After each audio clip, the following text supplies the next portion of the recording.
What's going on, Mayhem Mafia? Welcome back to the Swamp Deck. I'm your favorite BOP agent. That's right, it's Sarge Mayhem. Got something a little different for you today. Had a lot of people offline asking me questions about this, so I'm just going to answer them all now. Let's go ahead and roll that beautiful bean footage.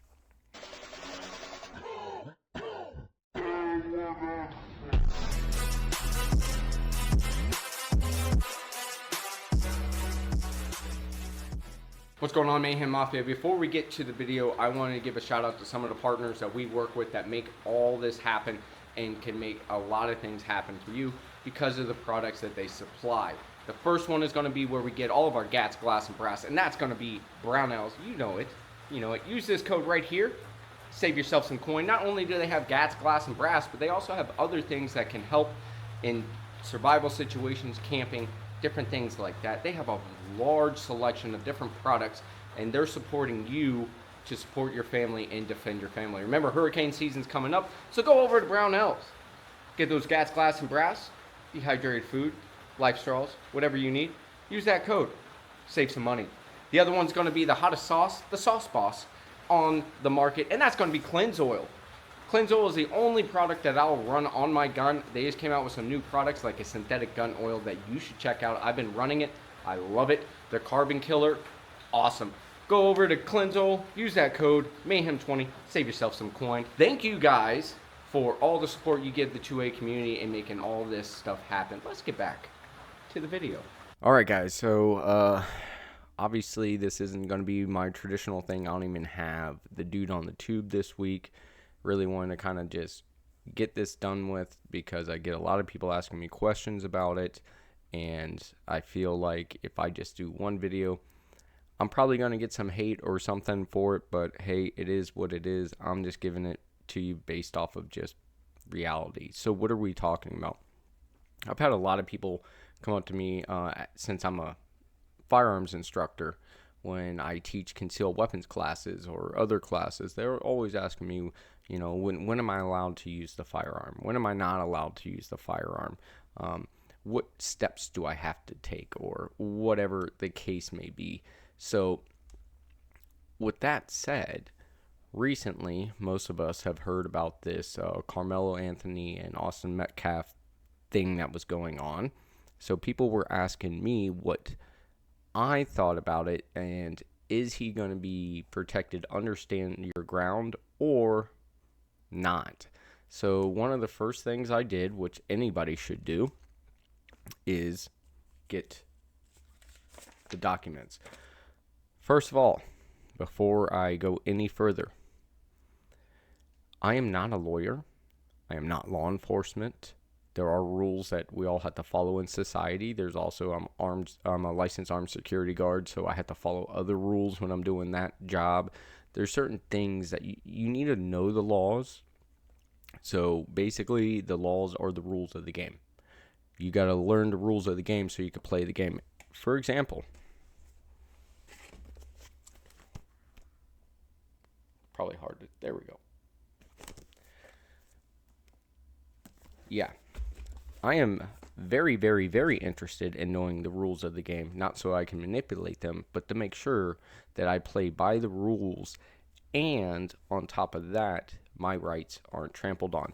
So, with that said, can't give you any kind of legal advice or anything like that. There will be two pieces of legal advice I maybe can or can't give you. I don't know. I'm going to tell you anyway. First thing is, shut up. Don't talk. Don't do anything when it comes, if law enforcement's asking you questions, as much as you want to talk. Don't talk, because if it ends up going south and you have to get a lawyer to help you, you just made their job a lot worse. Especially if that lawyer is a public defender. The other thing that I would tell you as legal advice is, if I can, don't record yourself breaking the law. You're giving evidence. That's kind of stupid. Don't do that. You'd be surprised how many people do this shit all the time. Just don't talk. Shut the hell up. A lot of lawyers will tell you that. Shut up. Even if you have friends that are cops, they'll tell you the same thing. Shut up. Don't talk. Doesn't matter. follow, comply, do all that stuff. But that doesn't mean you have to talk. You have a Fifth Amendment right. Go ahead and invoke that. So right here, what I have over here is the arrest report for Karmelo Anthony. There's some interesting things in there, and he didn't follow the little bit of legal advice I gave you guys, which is shut up. Okay, so let's talk about, is he going to be able to do stand your ground? Well, we're going to try and figure that out right now. And what I call Jarvis, a lot of you guys call Chat GPT, I call him Jarvis. But that said, let's go ahead and pull up Jarvis here. And I was just asking the questions because I'm in Florida. I don't know what Texas state law is when it comes to stand your ground. I would think it would be like a lot better than Florida, but Florida's pretty good. So let's go ahead and look at this. To legally invoke stand your ground in Texas, you must do the following things. You must be in a place you have a legal right to be. Does he have a legal right to be there? We're going to talk about that. No duty to, well, that's a big part here. Real quick, I don't want to skip over that. Any public space you are lawfully occupying. That's going to be a key thing, okay? Texas law does not require you to retreat before using force. Notice it says force and not deadly force, so that could go either way. Before using force, if you're legally present and not engaged in criminal activity. Here's another big part that might be a hurdle. You cannot be committing a crime other than a Class C traffic offense at the time that you're using the force. It's going to be a little bit of a burden there. You must reasonably believe that the force or deadly force, see how they separated that? Force or deadly force is immediately necessary to protect yourself. So depending on, do you need deadly force? Can you use non-lethal force to protect yourself against another's use or attempted use of unlawful force? That could be present there. Or to prevent certain crimes such as aggravated kidnapping, murder, assault. I'm sure that's going to have to get bleeped out. Robbery, aggravated battery. Okay. This is going to be a big thing. Okay. Now, I have some arguments here, but it's going to be a big thing. The level of force must be proportionate to the threat. Non-deadly force for basic threats. Deadly force if you're reasonably fear death, serious bodily injury, or certain violent crimes. I'll let you guys know right now, I'm not good at reading out loud. So I was like, cool. So I asked Jarvis, are school track meets public places? It said, yes, it can be considered under Texas law. So did he have a right to be there? Looks like he could have, even if he skipped school or whatever the hell else people come up with on why he shouldn't be there. He didn't make it in the qualifications, whatever. So what? You could buy a ticket. The parents there or whatever, they didn't qualify for the run. I'm just saying. If the event is open to the public, so it would be a public place. Most school sporting events, even on school property, allow public attendance, so he would lawfully be allowed to be there, right? It's not a public place if you're not supposed to be there. No ticket, banned, sneaking in, something like that. Being on school grounds without permission could violate this penal code. Cool. All right. So, like I said, the hardest thing for him here is going to be the criminal activity at the time, and this is why. Because I asked Jarvis, can a legal adult lawfully carry a weapon at a track meet? They said no. And I was like, okay, cool. So that takes out the firearm part, so they can't really argue, that. But I was like, what about a knife? In Texas, carrying a knife at a school track meet is generally prohibited, especially if the knife qualifies as a location-restricted knife defined as any knife with a blade over 5.5 inches. I have no idea what the knife length was. Okay, so under the code, it's unlawful to intentionally, knowing, or recklessly possess a location-restricted knife, so over 5.5 inches. Cool. Now, what I ask is, at what age are you legally allowed to carry said knife? Minors with blades under 5.5 inches or shorter may carry these knives without restriction. Now, here we go. With longer, there's your location restricted knives. Minors are generally prohibited from carrying these knives. Blah, blah, blah, blah, blah. So they could argue that if an adult's allowed to, because they're lawfully carrying the knife, if it was under 5.5 inches, he could argue, especially this part right here, if that is actually part of the law without restriction. Well, saying that, well, you could carry it everywhere but on school grounds or in a hospital. Well, that's with restriction, kind of like you should not infringe or shall not infringe, and then you infringe. Kind of same idea, right? Here's some things I want to... So they got to figure out that part. Okay, is he legally allowed to have the knife off of school grounds? If yes, then they could argue, why not on? Even though it's a school event, you could argue it. I don't know if you're going to win, but you could argue it. My question to that is, would you be upset if, let's say, he was carrying the knife and they're going to argue that he wasn't supposed to have the knife on school grounds? Cool. So he wasn't supposed to have the knife on school grounds, if that's what your argument is. Would you have the same reaction that we're going through right now with this court case if there was a mass shooter at that track meet and Anthony pulled out that knife and shanked the guy to death to stop the school shooting? Would you still charge him? Does he still have a right to stand your ground? Are we going to overlook that because he stopped a mass shooting? That's some of the things, people don't want to consider that. Okay, so we kind of covered so far, does he have a right to be there? We could argue yes, he does, just like anybody else. Does he have a duty to retreat? If he's not engaged in criminal activity, well, that's going to be the part that's going to be argued. Now, here's the other part, is he lawfully allowed to be underneath that tent? Now, for those of you that haven't, I've read this, okay? In there's some key features here. Let's go ahead. Okay, some of the things that I looked at or that I picked out is he's 5'9", my height, 130 pounds, a little less than me. I'm not a big guy. You guys have seen me, but he weighs less than me by about 15 pounds or 20 pounds, somewhere around there, depending on what I ate that day. And the other person that he stabbed, Metcalf, was 6 foot? Like 6 foot and 220 pounds, almost a full 100 pounds on him. And then, if I remember right, he had a brother that was a twin. So basically, two guys the same size versus one guy that's smaller than me.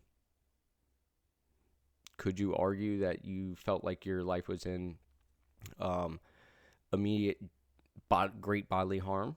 Sure, I'm sure you could. That'd be like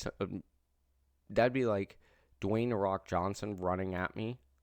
I used to coach Krav Maga and Jiu-Jitsu, and I would still be like, I have to be right 100% of the time. All he has to do is get one shot, and I'm screwed.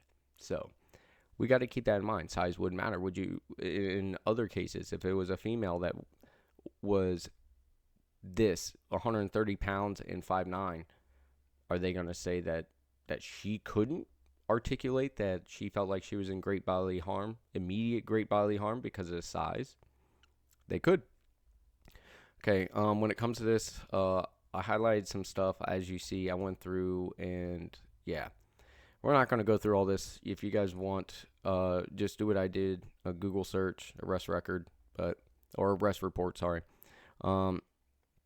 Here we go. Like I said, during this time, suspect said verbally out loud, I was protecting myself. It should be noted that I had not questioned him about the incident when he made that comment. Shut the hell up. Shut up. I don't care how good your lawyer is. Shut the hell up. Stop talking. All right? When they patted him down, they didn't find a knife, so he obviously had to toss it. or drop it or something of that nature, which is what was happening. While walking him off the track, he also said he put his hands on me. Shut up. Shut up.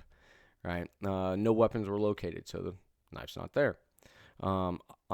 He was talking about the cop was like, while the suspect sat on the ground, I advised that I had the alleged suspect. The suspect then responds and says, I'm not alleged, I did it. Like, dude, really? Really? This is the time to shut the hell up. Shut up. I don't understand why everybody thinks that they have to talk. I understand that you want to do it so that you don't look guilty or whatever. It's not helping you. Especially when you say, I'm not alleged. I did it. Shut up. Please, for the love of God, shut the hell up. Let's go back. Okay. So, now, okay. He put his hand on me. I told him not to. He asked if he's going to be okay. That at least he said that. I mean, regardless if he meant it or not, at least he said that. That's good. Pat searched again. I'm not alleged I did it. Couldn't find any weapons. They ended up finding a weapon. It was on the bleachers or something like that. Partially open. So partially open, it's a lock blade most likely, or something of that. It's not a, just straight knife. It's some kind of collapsible knife. Okay, so we're going through. Cool. This is where the talking really, it's not so much of the talking. Touch me, see what happens. He pushed him. That, my thing is, was he starting to be surrounded? Apparently, there's a video out there that they're talking about releasing of the actual stabbing incident. And that could go either way, but it could give us a lot of information. Was he being surrounded? Was it just this guy? One of the main things I wanted to point out here, which is a little bit further down, because we're talking about the tent. He went under the tent. Some people said, oh, it was just drizzling outside. Right here. They were talking about somebody. Oh, there were coaches on the field and it was pouring down rain. Okay, so drizzle and pouring down rain is two totally different things. And that's kind of important, because if it's pouring down rain, I mean, oh, I'm sorry. Here it is. The rain began to come down again heavily. Again. That's the key word there. Again. So it already had done it. Maybe that's why he went underneath the tent, to get out of the pouring rain, even though they might be like, you don't go to the school. Oh, okay, it's raining. I mean, help me out, man. Don't be a douchebag. Now, that could go either way. One of the main things I wanted to point out is people were like, oh, he didn't belong under that tent. Hang on a second there. So, Austin Metcalf went to Memorial High School. Okay, so Memorial track team. But it says right here, another Memorial track member, names recanted, which is fine, was friends with Anthony. That's Karmelo Anthony. And he could identify Anthony. Could it be possible that he went to go visit his friend who went to Memorial? So would you then say that he doesn't have a legal right? Are you not allowed to have friends from different schools and you guys talk or whatever? And just because, there's a altercation that somebody doesn't want you there, now all of a sudden you're not allowed to be there? Like, if you have a legal right, you're talking to your friend. But I'm also interested in what was his friend doing while this incident was happening? Was he trying to de-escalate the situation? Was he not? That's why more information would be great, but this is what we have in the law. That's basically what it is. Austin and the male went back and forth. Austin stood up, pushed the male to get him out of the tent. He said during the time of arguing. Told you I can't read good out loud. I'm better in my head. The male was reaching around in the bag that he had. That's when he took out the knife and stabbed. Okay, so Ba, ba, ba, ba. So apparently, his backpack, Carmelo Anthony's backpack, was the only Centennial High School backpack located in all of the Memorial High School backpacks in that area of the stands, which obviously that's their little area. I understand, you have your group, your school, whatever. Everybody wants to sit together, rah rah team, whatever. Um, it is a little weird that just one random different school was there, but that doesn't mean it's illegal. That's the main thing. Is it illegal? I think the biggest thing that they're going to try and point out is self-defense and or what I would at least to try what's the size difference, right? He might get um, he might get a lesser charge because they're putting him for first degree felony murder. He might get, basically accidental manslaughter or some shit like that, accidental death or whatever the hell they call it. But he has a tough road ahead of him, especially when it comes to the carrying, because the whole stand your ground goes right out the window if they can cover or basically show that you were breaking the law, because then you can't use it anymore, because you're even though you had a right to be in that place, you're committing a crime. But I've seen in Florida where somebody is a felon and they end up grabbing a gun because something's happening, and they use that gun in self-defense. Well, as a felon, they're not allowed to have a gun. So them grabbing the gun and being in possession of the gun, that's a crime. But they were still given self-defense and stand your ground because they stole. Just because you're a felon doesn't mean you don't have a right to defend yourself. It just means that you're not supposed to do it with a knife, or a gun. But sometimes it happens, and a lot of times these guys are like, well, it was clean, we're not gonna take you to jail for that. Now what's funny is later that dude ended up shooting somebody else that wasn't in self-defense. So can't win them all. I know this is a weird video. I've never done one like this, but I'm just giving you guys my point of view. I think there's some aspects that I would argue that, yeah, he could say self-defense. I don't know. I wasn't there. I didn't see any footage. I don't know, were people surrounding him, that kind of stuff. The main thing is going to be, if there's video footage, what's the video footage, right? Are they saying that he can't stand his ground because he had the knife? Let's take that part off. Let's say that he was legally allowed to have the knife. Could it still be stand your ground? Was he under the tent and that's illegal, or is it not illegal? Should it be illegal if it's raining or not, or raining, and you dip up under there real quick? And there's also other things that they're going to argue and say, well, you were asked to leave and you didn't. Even though it was raining, if you were asked to leave and you didn't, and then you say, touch me and find out, that could be looked at as escalation. You're instigating the whole thing.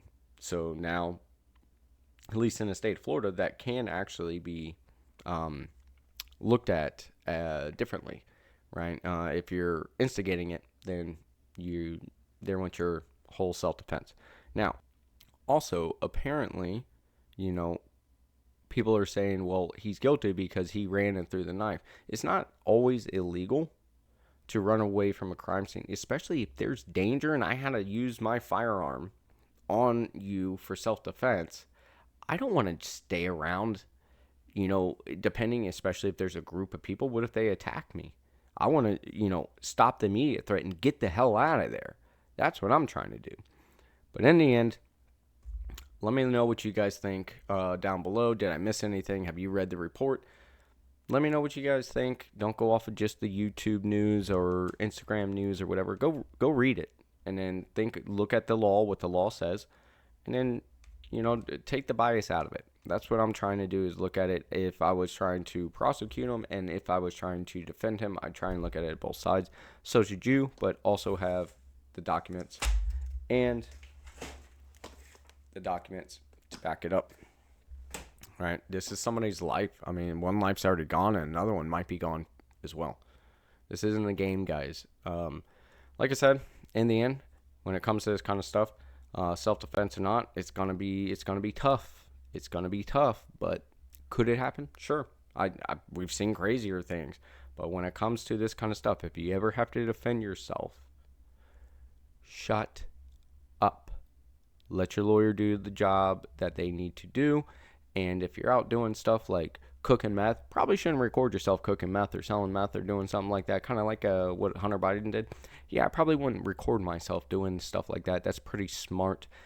And lastly, the easiest way to win an altercation is to just stay the hell out of it. That is literally the easiest way. Get over all this ego shit. Stay out of the altercation, and you'll have a lot less problems. All right. Let me know, like I said, what you guys think. Your comments down below. Hit that like, subscribe, that notification bell, and I will see you guys next week. I'm out.